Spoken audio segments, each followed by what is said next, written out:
Be sure to read and follow the safety guidelines to protect your computer from potential damage and ensure your personal safety.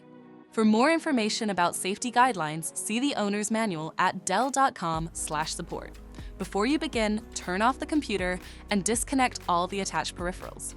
Before proceeding, ensure your computer is in service mode.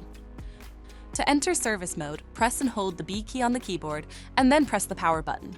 Now, the computer will boot up and the owner tag information is displayed on the screen. Press any key to proceed. The computer will emit 3 short beeps and shut down, indicating it has entered the service mode. Loosen the captive screws holding the base cover in place. Using a plastic scribe, pry the base cover from the palm rest assembly, starting at the top edge and working your way around to release it from all sides. Now, lift the base cover from the palm rest assembly. If your computer is unable to enter service mode, disconnect the battery cable from the system board. Identify and unlatch the memory module.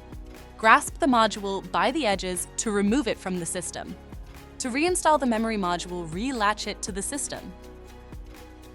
If the battery cable was disconnected earlier, make sure to reconnect it to the system board. Next, align the base cover with the palm rest assembly and gently place it into position. Tighten all required screws to secure the base cover in place. To exit service mode, connect the AC adapter and press the power button.